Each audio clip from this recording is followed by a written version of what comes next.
Boa noite, Kate. Boa noite, Célia. Estamos entrando agora.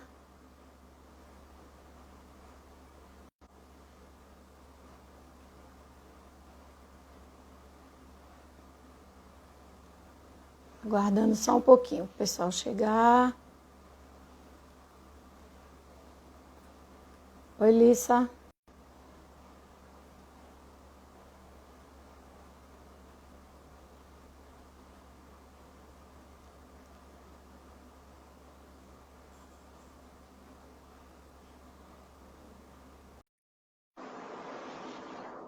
Olá, Suzane, Francisco. Lissa está entrando agora. Boa noite, Oi, boa Lissa. noite. Tudo bom? Uma honra estar aqui com vocês hoje. Já vi que a professora Célia Rocha está aí, uma linda, já apresenta ao Exatamente. Nossa conselheira, Célia, querida, já entrou aí. Kate também já chegou, a Adrina. Tá chegando, o pessoal está começando a entrar agora, né? Jéssica, Vanessa, Rebeca Ailine, a gente está entrando. Esperar só um pouco para que mais pessoas entrem, para que a gente comece tendo pelo menos alguém. Os pontuais entrando, né? É verdade, é porque também está muito recente, as pessoas estão começando a observar que a live já está no ar. Recebem a notificação, né? E fica mais fácil. Mas daqui a pouco acho que já estão todos entrando aqui. Boa noite, Adrina. Adrina está dando boa noite. Gabi, Oliver. Catarina Alcântara, boa noite, Catarina.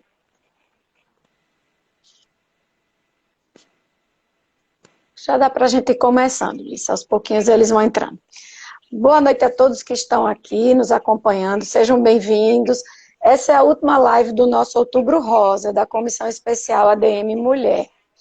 Hoje a gente vai conversar aqui sobre câncer de mama, autoestima e superação.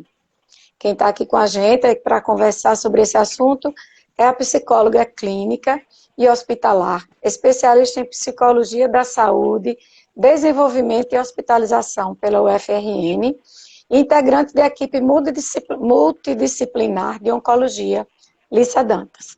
Boa noite oficialmente, Lícia, seja muito bem-vinda, obrigada por ter aceito o nosso convite, né? Eu que agradeço a todos vocês, né? É uma honra estar aqui com vocês hoje, encerrando o Outubro Rosa, que na verdade a gente tem que ter Outubro Rosa todos os dias, né? Essa bandeira ela tem que Verdade. ser colocada todos os dias na vida do ser humano, né? Eu faço parte da equipe de Dr. Eli Barreto, né? Multidisciplinar de oncologia, e eu fiz o curso de psico-oncologia na Liga Norte-Rio-Grandense contra o Câncer, né? Que é um dos lugares onde eu, Lissa, fui também tão bem assistida. Acho que o meu filho, ele é um pouco diferenciado das demais pessoas, porque eu senti na pele, eu sei o que é ter câncer, eu saí da teoria, né, da literatura, de tantos estudos da psicologia, e passei por essa vivência aos meus 24, 25 anos. Hoje eu tenho 41 anos, então já tenho uma cura totalmente estabelecida, são 16 anos de cura, e eu posso, talvez, aí entrar em situações, observar de uma forma bem, talvez, mais humanizada, porque quando a gente vivencia e faz a experiência que a gente não quer, de certa forma, né, mas a gente aprende muito, a gente sai das páginas dos livros de psicologia e a gente observa cada fase que a gente vai falar hoje, né, autoestima, superação, e ainda digo mais, um tripé, autoestima, superação e a espiritualidade das pessoas, que eu acho que Verdade. é muito necessária, principalmente nesse exato momento onde o desafio hoje é a saúde de uma forma ampliada, né? A pandemia, ela traz a gente com um olhar bem mais humanizado e ampliado da saúde. Verdade, Lissa. Eu fiz assim um breve currículo seu dentro dessa área, e você falou aí que faz parte da clínica de oncologia, mas você quer falar mais um pouco sobre a sua experiência profissional, nesse sentido, principalmente que você falou, você já passou por isso, você sente as dores, você sabe avaliar melhor. Mas em termos de os atendimentos que você faz hoje, como você atua? Eu atuo tanto na clínica, né, médica da parte da psicologia no consultório, como também na parte hospitalar. O psicólogo hospitalar, ele tem uma gama de ações dentro da oncologia. Então, a gente perpassa a questão da clínica convencional, a gente faz o transoperatório, a gente faz a assistência do paciente no hospital também, em todo o processo, do pré, do trans e do pós-operatório também desses pacientes de oncologia e também pacientes de quimioterapia. A gente também entende muitas vezes que o paciente ele não vai apenas passar pelo procedimento cirúrgico. Umas nem fazem a cirurgia, mas fazem a parte do tratamento de quimioterapia, que é tão muitas vezes associado de forma estigmatizada, tem tantos paradigmas que a gente precisa desmistificar. A autoestima, ela é fundamental nesse processo, porque se a gente observar a imagem corporal, principalmente em nosso país, num cenário onde a imagem corporal é tão exaltada, imagine quando o paciente ele recebe esse diagnóstico, né? Então, essa paciente, a gente está falando das mulheres de uma forma geral, no Outubro Rosa, mas a gente sabe também os homens podem ser acometidos do câncer de mama, lógico que 1% aí da população masculina, mas a gente também tem que abrir essa ênfase para o lado feminino e masculino em termos de prevenção e conscientização do câncer de mama. Verdade. Elissa, e diante dessa questão do câncer de mama, como as pacientes costumam reagir a um diagnóstico desse tão chocante e inesperado? A primeira reação ela é muito difícil, eu acho que em qualquer tipo de diagnóstico onde você perde a saúde, porque o luto ele fica muito evidenciado, né? A gente passa na vida da gente por vários tipos de luto, imagine a perda de saúde. O sentimento de impotência é muito grande, o sentimento de insegurança e de associação com a morte é imediato. Apesar de toda a tecnologia, das mudanças das técnicas, do tratamento, de hoje a gente ter tanta possibilidade de cura, quando a gente fala de câncer no século XXI, a gente ainda associa, infelizmente, a questão da finitude e da morte. Mas esse paradigma, muitas vezes, é necessário a gente transformar, ressignificar. E é importante a gente enfatizar também que a pessoa é um ser humano, e o ser humano ele vai passear por todos os sentimentos. E é natural que no primeiro momento do diagnóstico, do que você recebe aquela notícia, você não fique bem. Né? Muitas pessoas, inclusive, negam, passam pela negação, que também é uma situação muito comumente observada. A gente tem que entender que nós somos humanos, a gente precisa sentir, a gente precisa entrar em contato com o diagnóstico. E não é uma doença que acomete apenas o paciente. No momento que você recebe o diagnóstico de câncer, eu posso falar isso com propriedade, muitas vezes a família ela fica muito mais adoecida do que o próprio paciente. No meu caso, há 15 anos atrás, não é verdade? Eu já passei por isso também, com propriedade, você né? Você também passou? Passei. Olha aí, então não nós de mama, mas falar... eu tive problemas sérios próximos na família, de câncer meu filho, mas isso é outra história. Então, seu filho, isso mesmo, mas você, enquanto figura materna, talvez você sofreu muito mais do que o seu próprio filho, porque a família, ela adoece coletivamente com aquele paciente. O diagnóstico não é unilateral.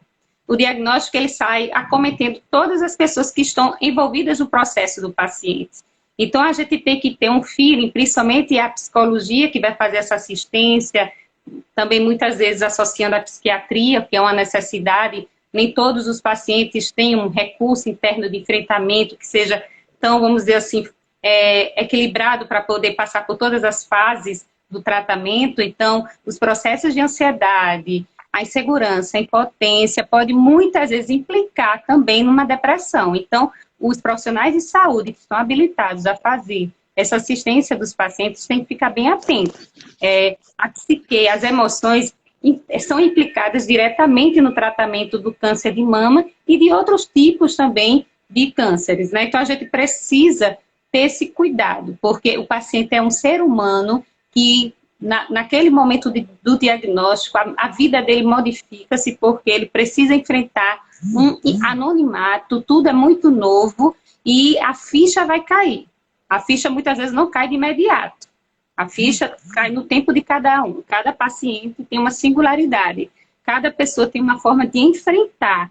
E a gente que está nos bastidores, na psicologia e os profissionais de saúde, a equipe multidisciplinar, tem que estar muito atenta a assistir esse paciente de forma humanizada e ética, mas, com certeza, com esse fio ampliado das pessoas que estão envolvidas no processo para poder a gente ter uma rede de apoio. Inclusive, os grupos de apoio, os voluntários, eles somam muito ao tratamento, principalmente quando o significado da autoestima é tão necessário nesse exato momento para que o recurso de enfrentamento, as pesquisas, elas mostram. As pacientes que cuidam da autoestima, que cuidam da qualidade de vida, elas têm maior possibilidade de enfrentamento de uma forma mais serena, porque elas entram em contato com a imagem corporal. Porque até entrar em contato com a imagem corporal nesse exato momento do diagnóstico não é fácil. Não é fácil para nenhuma paciente. É verdade. E o câncer de mama, ele traz um estigma a mais, eu acredito, porque além dessa questão da finitude que você abordou, do medo da morte que cai na hora que a pessoa recebe o diagnóstico, existe a questão da mutilação, né? Essa questão do eu feminino, das mutilações, da mastectomia. Então, como devem ser encaradas essas transformações e o enfrentamento dessa nova realidade pelas pacientes que recebem esse tipo de diagnóstico? A gente vai precisar assistir de forma individual cada paciente, né, que vem a fazer o tratamento, porque o eu feminino está nas mamas, né, os seios é uma representação feminina, assim, ampliada. Então, quando se tem o diagnóstico do câncer de mama, né, as mulheres, elas ficam muito mutiladas, não só apenas no pensar que vai passar por uma cirurgia mutiladora, e nem sempre elas precisam fazer a mastectomia total radical, muitas vezes é só o quadrante, mas só em associar que é a mama que está em jogo nesse exato momento, a imagem corporal ela vem com um peso muito grande, né? Um peso social, a questão da sexualidade, a própria imagem corporal, o olhar no espelho, olhar para si mesmo, e isso precisa ser cuidado em, vamos dizer assim, a longo prazo, que vai ser uma atenção continuada, porque os tratamentos oncológicos, eles não são rápidos, eles são lentos, são muitas fases a serem passadas pelo paciente, desde o diagnóstico, desde as intervenções que serão realizadas para aquele paciente, os planejamentos da equipe de oncologia, do cirurgião, da nutrição e assim por diante, porque são muitos profissionais de saúde envolvidos com aquele paciente e principalmente a família, essa rede de apoio.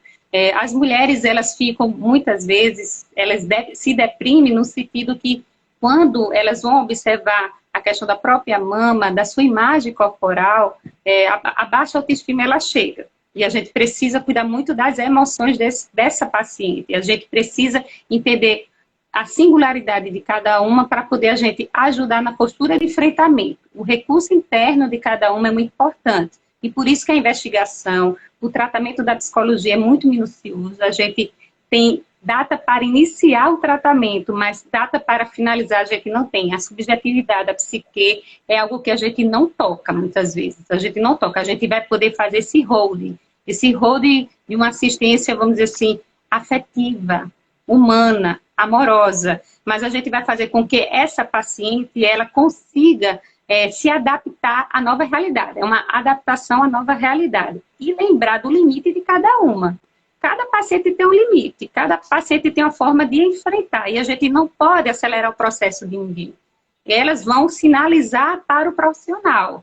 Então, sentir na pele, como eu senti há 15, 16 anos atrás, foi muito importante, porque hoje, no olhar com o paciente, eu sei se o paciente está precisando de uma intervenção mais rápida. Eu sei o que é que eu posso fazer com a singularidade deles, no sentido de buscar ajuda na rede de apoio. Entender também que a própria família, como ela adoece junto do paciente, a gente também tem que ter um cuidado singular com a família, porque nem todos vão ter o entendimento do adoecimento, nem todos. E muitas vezes a gente percebe uma depressão coletiva, porque eles ficam em desespero, eles têm medo de perder aquele ente querido, e o paciente também, sabe? O paciente, ele entende o que ele está passando e muitas vezes ele faz um mutismo, ele não fala para não preocupar a família e fica a falta de diálogo, mais, vamos dizer assim, fraterno entre os familiares naquele momento do tratamento, e a psicologia e a psiquiatria, elas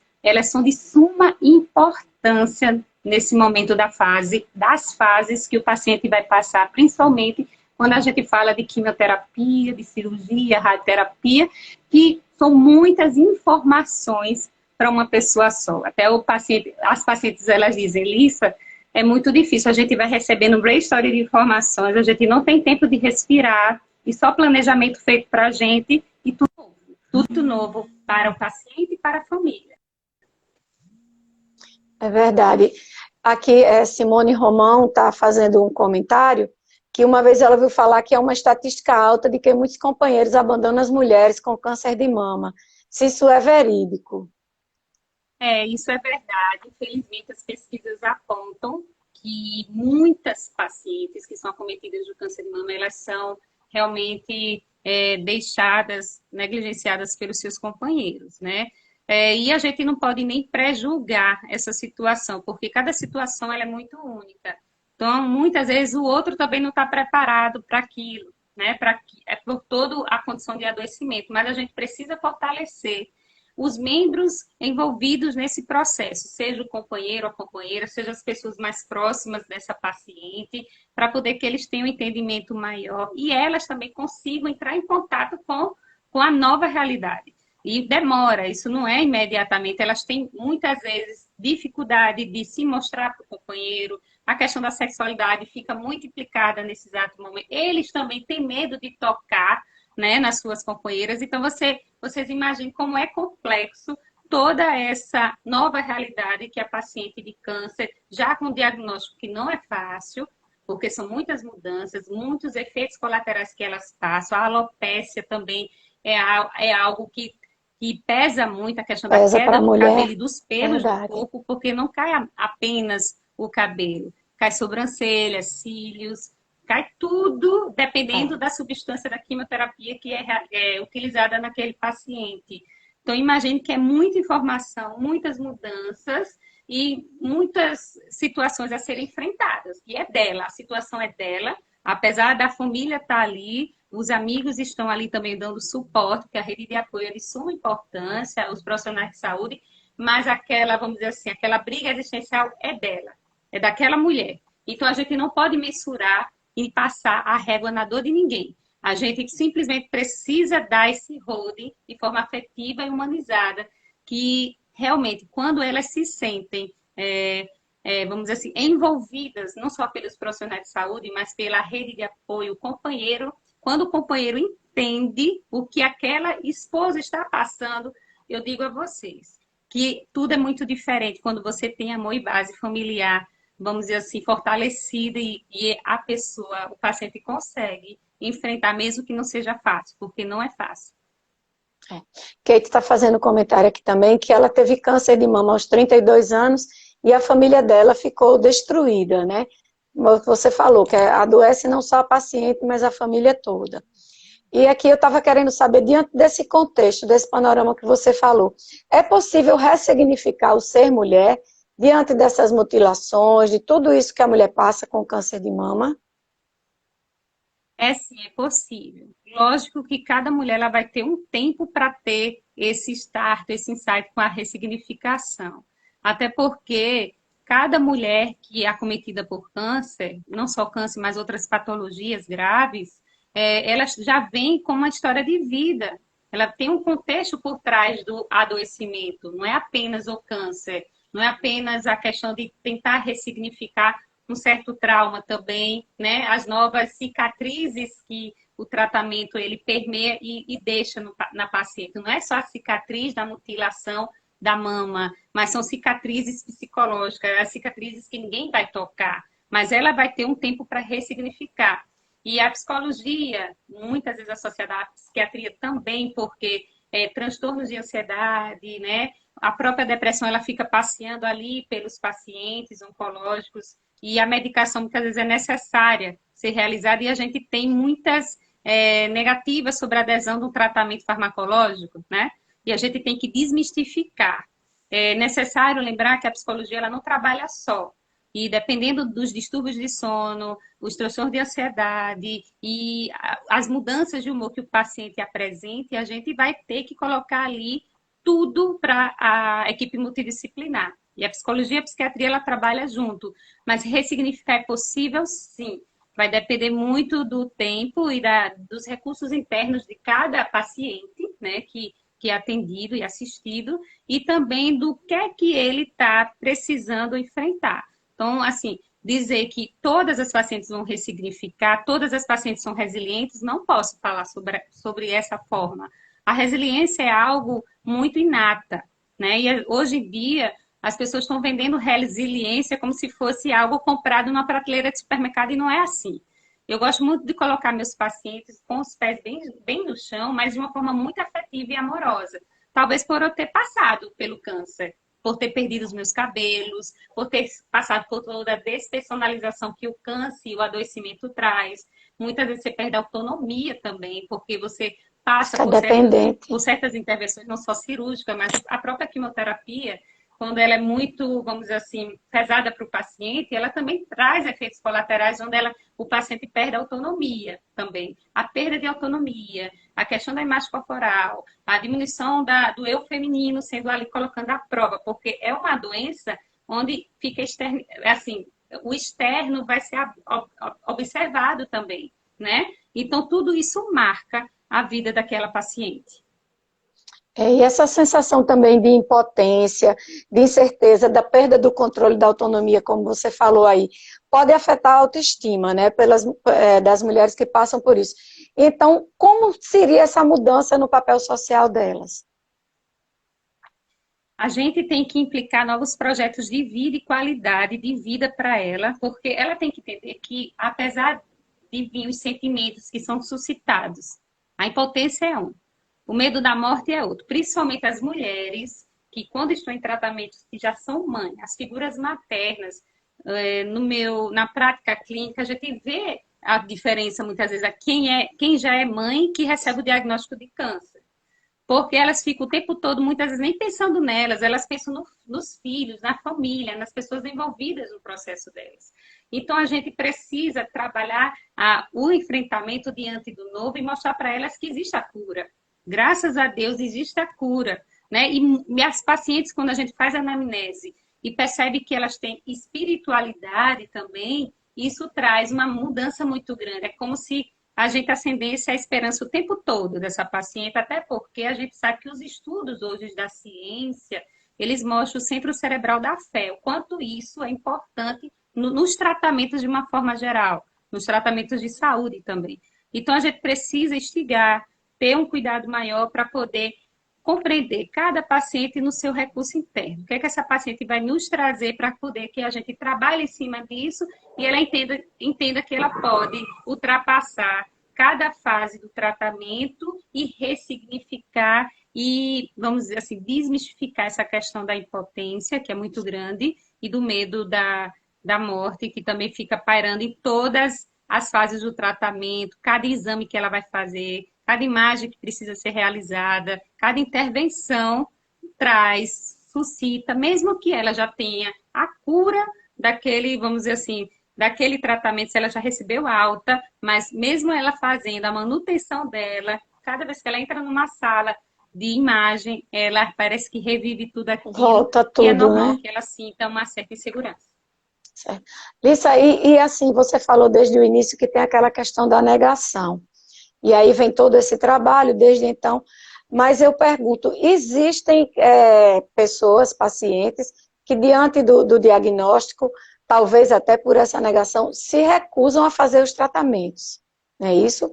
Como lidar com esse tipo de pessoa?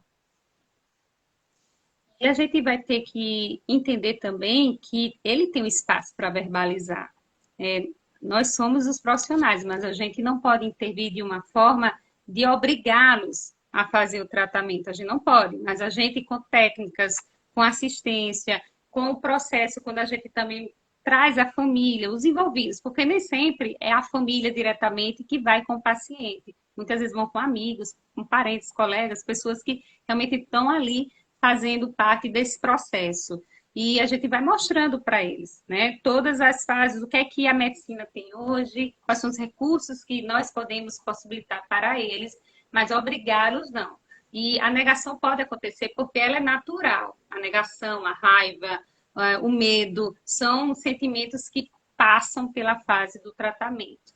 Mas, quando a equipe está totalmente, vamos dizer assim, não só a questão da multidisciplinaridade, mas esse holding que a equipe tem, juntamente de proximidade com o paciente, a gente consegue fazer com que eles, mais na frente, no tempo deles, eles consigam fazer adesão ao tratamento. Mas existem pacientes que negam e que não fazem, e simplesmente se evadem do tratamento, e eles poderiam, de forma precoce, ter aí, vamos dizer assim, feedback muito positivo diante da cura do câncer de mama, principalmente. E ao contrário, também existem os que fazem os tratamentos, fazem tudo, e ao final, depois de teoricamente curados, se negam a voltar ao médico para fazer controle diante do medo de ter uma nova notícia, de ter um retorno, né? Isso também complica muito todo o controle que é feito pós-cirurgia, pós-tratamento, né? A gente está observando muito, principalmente agora na pandemia, né? A pandemia ela fez com que os pacientes oncológicos se distanciassem dos consultórios, né? Da manutenção. Não é porque você finalizou o tratamento de quimioterapia, passou pelas cirurgias, que você tem que se distanciar do seu especialista, de jeito nenhum, né? Então, você tem que fazer a manutenção, você tem que entender que o atendimento é de continuidade e que se evadir vai poder muitas vezes camuflar outras situações que estão ali adormecidas e que poderiam ter tido um tratamento mais apto, mais rápido e, com certeza, a cura, né, da doença. Verdade. E no caso, compartilhar experiências ajuda a superar toda essa situação, toda essa ansiedade e o sofrimento interno, A gente emocional. tem observado na prática clínica que os grupos de apoio, principalmente quando a gente traz outras pacientes que já passaram, já vivenciaram, né, aquela situação, elas fortalecem a postura de enfrentamento das outras e também são histórias diversas. Cada paciente ela traz uma história de superação, porque não adianta a gente dizer que não é superação. Acho que todo paciente que recebe o diagnóstico do câncer, no momento que ele já recebe, aquilo ali já é um momento de superação, porque não é fácil. Não é fácil você receber um diagnóstico de câncer na idade que quer que seja, né? Porque não discrimina estado social, questão de intelectualidade, raça, cor. O câncer vem, normalmente é um achado, né? Um achado que o paciente está fazendo ali, às vezes, um autoexame, ou então vai fazer outros exames com os especialistas e acabam descobrindo o câncer, né? Então, a gente precisa ter esse entendimento maior de ter esse cuidado de sempre procurar ajuda especializada também. Elissa, e essa questão de não estar bem emocionalmente, psicologicamente, inclusive a humanidade, perdão, imunidade, o que deixa o paciente, imunidade, gaguejei agora, pode levar a uma baixa imunidade que pode vir a complicar essa questão de infecções e complicações durante o tratamento. Sim, é porque a gente tem que lembrar sempre, né, para as pessoas que estão nos escutando, que corpo e mente não estão desfragmentados, né? A mente ela está em diálogo o tempo todo com o nosso organismo de uma forma ampliada. E a gente sabe que a nossa mente é como se fosse um laboratório químico. Então, se eu não estou bem emocionalmente, se a minha psique está abalada diante de um tratamento oncológico ou de outras situações que a gente passa na nossa existência, a gente tem que entender que a glândula pineal, as organelas que a gente tem no nosso cérebro, elas são altamente implicadas. E aí a questão do sistema imunológico, ele que é para nos defender na hora que eu me deprimo, na hora que eu não estou bem psicologicamente, emocionalmente, esse sistema imunológico que poderia fazer a minha defesa, ele realmente ele baixa. E aí vem, em vez de ajudar no tratamento, o tratamento acaba indo em situações que não são favoráveis. E aí a autoestima, que é tão fundamental, esse cuidado com as emoções, precisa ser ativado. Porque você está no tratamento, um tratamento onde já traz muitas mudanças e transformações, é como se fosse uma metamorfose física, mental e espiritual para o paciente, onde a imagem corporal dele está ali sendo provada o tempo todo, não tem cílios, não tem sobrancelhas, não tem o cabelo que faz a moldura do corpo, a mama vai ser mastectomizada ou não, vai tirar o quadrante, o que é que vai acontecer, eu vou ficar viva, não vou ficar viva, os efeitos colaterais das drogas, as náuseas, a pele que se modifica, a mucosite. São tantas transformações e que o paciente está vivenciando tudo aquilo e ele precisa ter, vamos dizer assim, suporte, não só especializado, mas o suporte da família, o suporte dos amigos, essa vaidade que precisa ser resgatada, né? Hoje a gente observa muitas situações que estão trazendo a diferença no tratamento oncológico. Os grupos de apoio, aqui em Natal a gente tem vários grupos importantes, a Rede Feminina da Liga contra o Câncer, o Grupo Bonitas, o Reviver, a Oficina dos Anjos, são muitos grupos que trabalham a autoestima e esse cuidado ampliado para essa paciente que muitas vezes se sente exclusa de si mesma, porque ela precisa se resgatar, ela precisa entender que existe, vamos dizer assim, possibilidades, não só terapêuticas, mas possibilidades que vai ajudá-la na sua autoestima e na sua vaidade necessária. Não, a gente não vai instigar uma vaidade patológica, mas nesse exato momento a autoestima é fundamental. Hoje elas já podem fazer o grupo Despertar também, né? É Kate Que tá está falando, que falando. é muito importante, É que troca Kate. as experiências. A gente tem que lembrar que hoje, antes de iniciar a quimioterapia, a paciente já pode fazer as sobrancelhas, fio a fio, micropigmentação, ou então de rena. Então, hoje já existem muitas possibilidades para a paciente. A peruca, a questão da própria peruca hoje, ela já está muito natural, que é de cabelos bem naturais, bem, elas são Chamam até de maravilhosas. implante, né, Outra em alguns situação, a casos. touca térmica. Hoje tem É. até a touca térmica que está sendo utilizada para a questão da queda do cabelo, que impacta diretamente essa paciente. No meu caso, há 15 anos atrás, graças a Deus, eu realmente superei muito todas as mudanças que eu passei. A queda do cabelo, para mim, eu pensava que ia ser de uma forma, sabe, meu enfrentamento foi muito tranquilo, mas era a minha forma de enfrentar. Eu não posso cobrar o outro que enfrente da mesma forma. Cada pessoa tem um jeito de lidar com o adoecimento, seja físico, mental, emocional, financeiro. Cada pessoa tem uma forma. E os profissionais de saúde que vão fazer justamente essa assistência tem que ter esse cuidado, né? Para poder que esse paciente, principalmente, não diminua o sistema imunológico, ele tem que não ter que ter níveis elevados de estresse, a família tem que participar de uma forma saudável, as pessoas têm que evitar certas informações também, porque vem muitos mitos, muitas coisas que falam sobre a quimioterapia. O paciente ele chega com uma caixa de informações para a psicologia. E a gente diz, ó, se você está passando por esse tratamento, tente escutar a equipe, porque terão muitos médicos querendo tomar conta de vocês. E isso, às vezes, implica diretamente no tratamento. A gente tem que ajudar. A gente não tem que amedrontar o paciente, porque o medo tem que ser trocado pela esperança sempre, mesmo que não seja fácil. É verdade. Existem pessoas que parece que têm um prazer meio mórbido de assustar e de trazer informações negativas, né? Tentar filtrar também e evitar esse tipo de pessoa. Lícia, diante desse aí que você falou, essas mulheres que têm maior autoconfiança, estabilidade emocional, o pensamento sempre alto, positivo, e esses altos níveis de autoestima, elas têm uma maior propensão a esse bem-estar psicológico, né? Reagem bem melhor, fica mais fácil, no caso, mais leve o tratamento. Não digo mais fácil, mas mais leve para encarar. É observado não só na prática clínica, mas nos estudos e nas pesquisas do mundo inteiro, não só do nosso país, do Brasil, que essas mulheres que realmente têm essa autoestima, esse autocuidado, essa confiança, elas conseguem fazer a adesão ao tratamento, a cada fase do tratamento de uma forma mais tranquila, mais serena. Mas são muitos, vamos dizer assim, muitas situações envolvidas para que ela consiga essa postura de enfrentamento, né? Essa postura de enfrentamento ela é adquirida, não é da hora para outra, né? A questão da própria resiliência, como eu já pontuei lá atrás, é algo muito individual. Então, a gente vai observar de mulher para mulher, né, uma mudança no tratamento, mas que muitas dizem, eu estou perdendo o meu chão. Perdi meu chão, como é que vai ser agora? O que é que eu vou fazer da minha vida, né?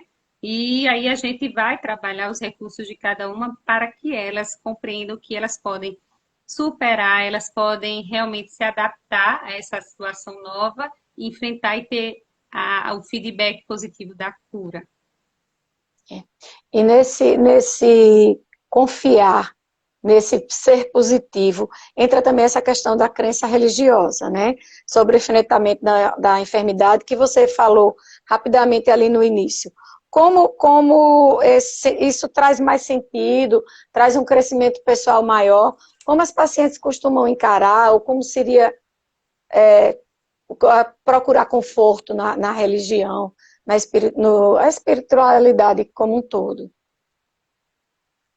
A espiritualidade, aquelas que têm, né, a espiritualidade mais elevada, aguçada, e que compreende que Deus também faz parte de todo o tratamento, a gente vai estimulando essa área de cada uma, mas também colocando de uma forma bem enfática para elas as informações corretas.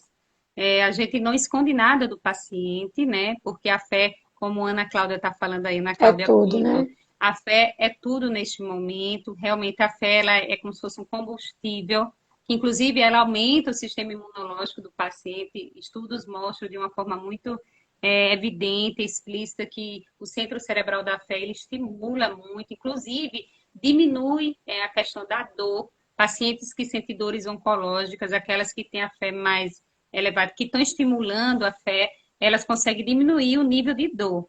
É como a própria autoestima também. A autoestima, quando ela está elevada, ela diminui o nível de dor daqueles pacientes. Então, os recursos que eles têm, tanto da espiritualidade, como da questão do enfrentamento da autoestima e da superação e resiliência, que fica tudo junto e misturado nesse exato momento, eles conseguem ter, vamos dizer assim, forças e uma energia diferente para poder, vamos dizer assim, enfrentar cada fase que o tratamento vai trazendo para elas, porque são muitas fases inusitadas. O médico, ele planeja quimioterapia, radioterapia, cirurgia, mas às vezes quando ele termina aquele planejamento, tudo se modifica e ela vai ter que estar adaptada para o novo que ainda vem pela frente, novos recursos, novos enfrentamentos, nova fase de planejamento de tratamento, e aquilo às vezes cai como um balde de água gelada, porque a gente tem que colocar muito para o paciente não prazo, porque quando você coloca prazo de data, você cria um processo de ansiedade muito grande. Você tem que ir dando, colocando devagar cada fase que ela vai passar, seja da quimioterapia, seja da radioterapia, porque a própria rádio também traz efeitos colaterais no paciente, né, as mudanças. Então, imagine hoje, dos meus pacientes que eles estão em tratamento oncológico. Muitos entraram em pânico quando precisavam sair de casa para fazer a quimioterapia ou a radioterapia com medo de serem acometidos pelo Covid-19. Então, a Verdade. gente tinha mais um implicador, porque o Covid, hoje, para os pacientes oncológicos, muitas vezes mina mais ainda o que a gente tinha de possibilidade terapêutica para eles não ficarem confinados. Né? Muitos, eu digo assim, olha, se a gente não tivesse com essa pandemia, vocês estariam aí aproveitando a rua, o shopping, os lugares para poder se, vamos dizer assim, entender que existe vida. Existe vida no tratamento oncológico, isso é muito necessário ser colocado, porque as pessoas muitas vezes têm muita super, hiper proteção dos próprios familiares também.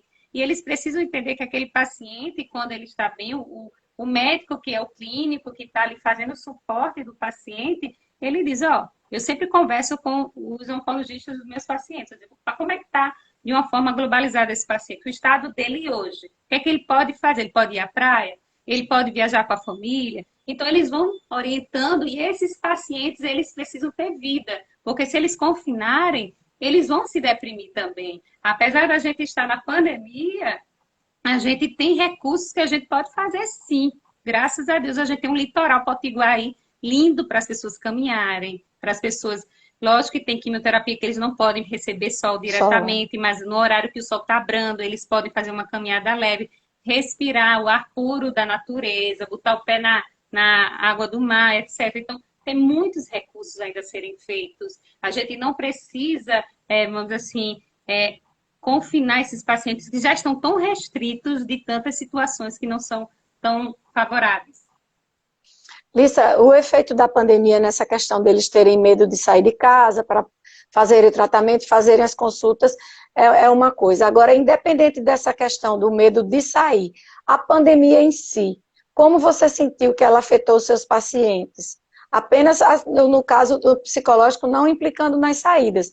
Mas a situação mundial, a situação de todo mundo de ter que ficar preso em casa, até as convivências familiares mais conflitantes, até a questão de casa, a pessoa que faz quimioterapia precisa de mais calma, mais sossego, menos movimento.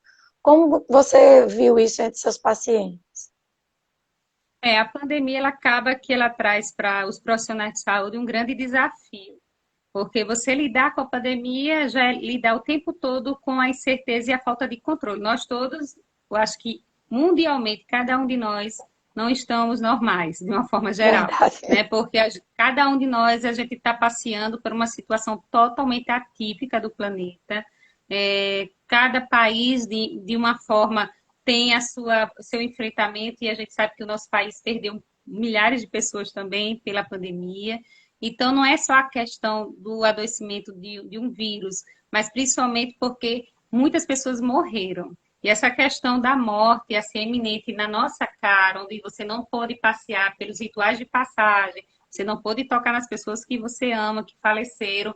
Então, isso traz também para o paciente um medo coletivo muito grande. E a gente precisou fazer com que eles entendam que eles precisam estar em tratamento. Eles não podem fugir nem se evadir do tratamento, porque muitos pacientes fazem meses que não vão à consulta médica, porque tem medo, ou então tem segurança, ou então escutaram muitas informações, porque a gente sabe que é uma grande história de informações o tempo todo sobre Covid, e a gente precisa, vamos dizer assim, desacelerar sobre isso. A gente sabe que existe, a gente sabe de todas as dificuldades que o coronavírus ele traz, né, para a humanidade, mas a gente precisa enfrentar e passear pelos tratamentos necessários. Então, o paciente oncológico, ele não pode estar longe dos seus especialistas, não pode, nem deve. Ele precisa ter assistência o tempo todo de manutenção com o profissional de saúde.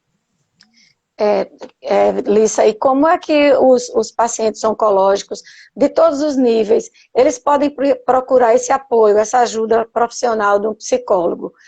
Para quem não tem plano de saúde, como é que é acessível esse tipo de tratamento?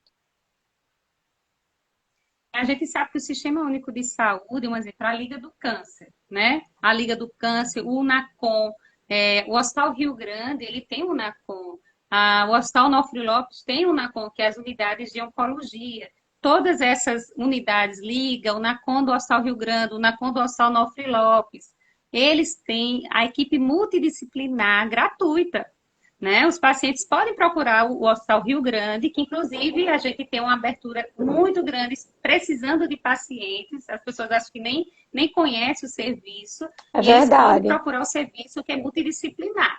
E usando toda a estrutura que o paciente do plano de saúde particular utiliza. As estruturas de oncologia do Rio Grande do Norte são muito boas. Graças a Deus, a gente não precisa sair daqui para ter tratamento em outros lugares do país e nem do mundo. Nós temos profissionais de referência. Eu trabalho com profissionais de referência, que é o Dr. Hélio Barreto, o Dr. Leonardo Barreto, o Dr. Paulo. Então, doutora Nicole Serquis, que inclusive já fez a gente já fez a live com ela.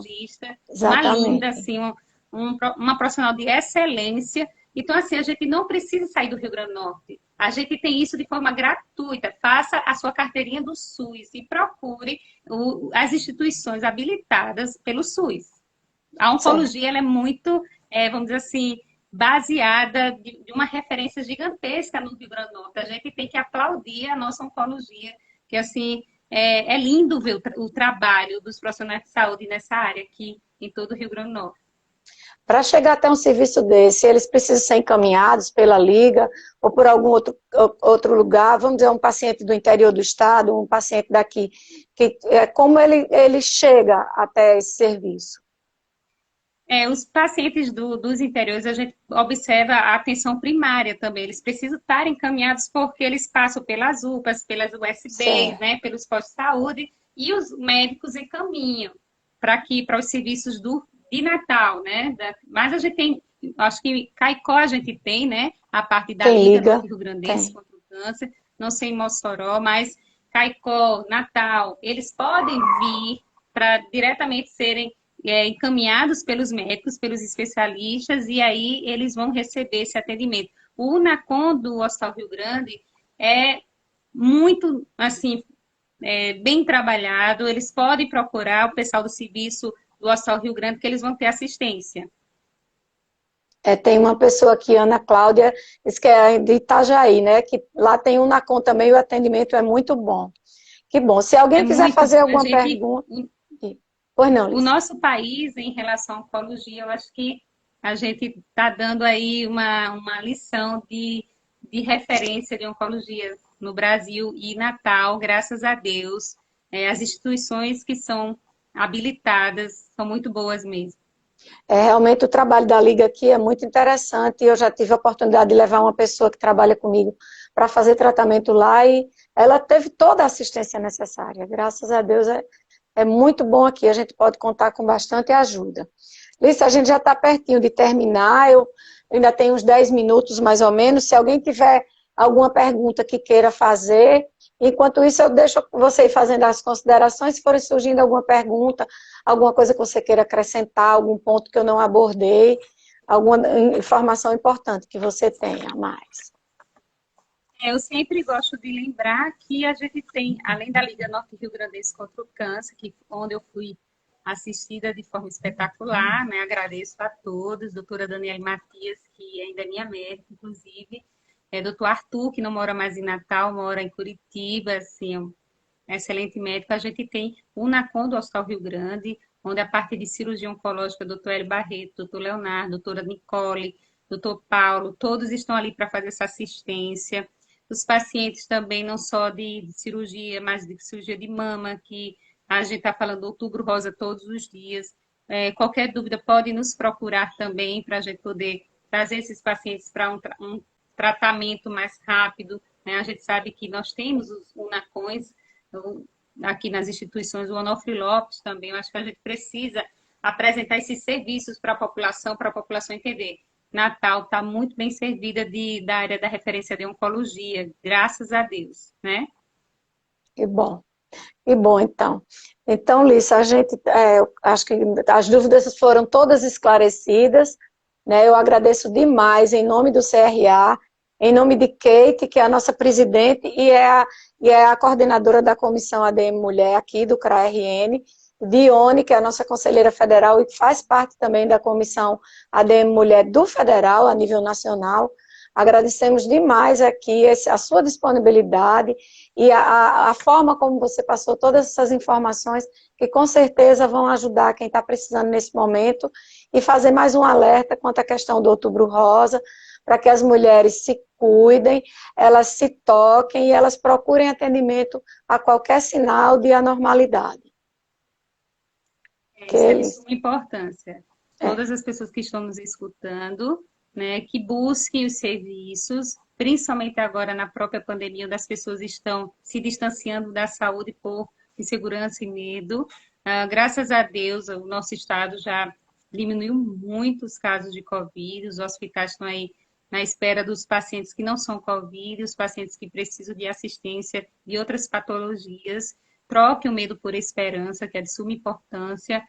Busque o serviço o mais rápido possível, porque a gente sabe que o diagnóstico precoce ele tem assim, uma probabilidade gigante de cura e a nossa assistência oncológica do Rio Grande do Norte está de parabéns, né? Assim, eu sou muito honrada em ter sido paciente e hoje ser psicóloga da área de oncologia, né? Como eu disse a vocês, eu não sou só especialista em psicologia da parte hospitalar, mas também eu fiz o curso de psico-oncologia. Além do curso, eu senti na pele.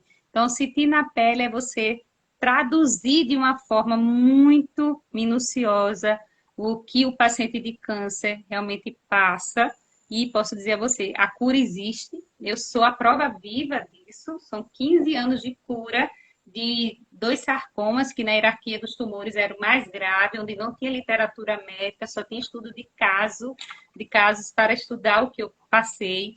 Não foi fácil, mas eu posso dizer a vocês que a gente consegue ressignificar, a gente consegue ter novas lentes na dificuldade da vida e a gente consegue dizer às pessoas, o câncer tem cura.